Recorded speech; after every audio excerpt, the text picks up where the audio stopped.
Hi అండి. ఈ design ఎందుకు చూపిస్తున్నా అంటే సింపులే కదా అనుకుంటారు కదా, కానీ ఇది నేను ఆల్రెడీ 3 వేసాను. ఈ కాంబినేషన్ బాగుంది అనిపించింది నాకు. మీకు ఎలా అనిపించిందో చెప్పండి.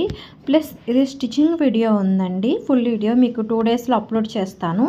ఎవరికైనా వర్క్ది స్టిచ్చింగ్ ఎలా కుట్టాలి అనేది ఎవరికైనా ఐడియా కావాలనుకున్నా బాగుంటుందని చెప్పేసి వీడియో తీసాను. జస్ట్ షార్ట్లో స్టిచ్చింగ్ అయిపోయాక చూపిస్తున్నా. స్టిచ్చింగ్ కావాలన్న ఆ వీడియో చూడండి, 2 డేస్లో అప్లోడ్ చేస్తాను.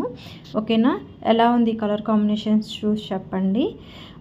డిజైన్ అయితే నీట్ ఫినిషింగ్ ఉందండి, చాలా అంటే చాలా బాగుంటుంది. 3 సార్లు వేసాను, కానీ ఈ కలర్ కాంబినేషన్ నాకు ఇంకా బాగా అనిపించింది. Green and pink combination. మీకు ఎలా అనిపించిందో నాకు కామెంట్ పెట్టండి. అండ్ మీకు ఇంకా నెక్స్ట్ చూపించబోయే డిజైను చాలా నచ్చేస్తున్నానండి. మీరు ఎలా ఉందో కామెంట్ చేయడం మాత్రం మర్చిపోవద్దు. ఈ డిజైన్ వచ్చేసి ఇది నా కోసమే వేసుకుంటున్నాను. 2 డిజైన్స్ తోటి ఇది సమ్మేళనం అనమాట. పైన హ్యాండ్కి లైన్స్ వచ్చున్నాయి కదా, ఫుల్ హ్యాండ్కి, అది వేరే దాంట్లోది, ఇది వేరే దాంట్లోది. ఈ కట్ మోడల్, నాకు కట్ మోడల్ అంటే చాలా అంటే ఇష్టం అండి, ట్రెండీగా ఉంటుంది కదా. సో ఇది వేసాక నాకు ఎందుకో ఒక హ్యాండ్ వేసాక ఇంకా ఎంబోజింగ్ కావాలి అనిపించింది. మీకు తెలుసు కదా నేను థ్రెడ్ పెట్టేస్తానని. సో ఎంబోజింగ్ అంతవరకు అంత నీట్ ఫినిషింగ్ ఉన్నప్పుడు, బాగున్నప్పుడు ఎంబోజింగ్ లేకపోతే ఎందుకు నేను సాటిస్ఫై అవ్వను. చూపిస్తాను మీకు రెండింటికి డిఫరెంట్ ఇలా ఉందన్నమాట.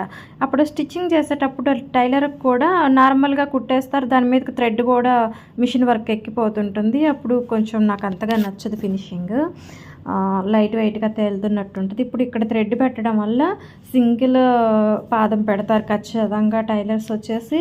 థ్రెడ్ అనేది దాని మీదకి ఎక్కదు, నీట్ ఫినిషింగ్ ఉంటుంది, బాగుంటుంది కట్ వర్క్ కూడా. అప్పుడు మీకు స్టిచ్చింగ్ అప్పుడు కూడా నేను తీసి చూపిస్తాను మీకు. అది స్టిచ్చింగ్ కూడా ఈజీగా తిరగబడుతుందండి ఇలా ఉండడం వల్ల.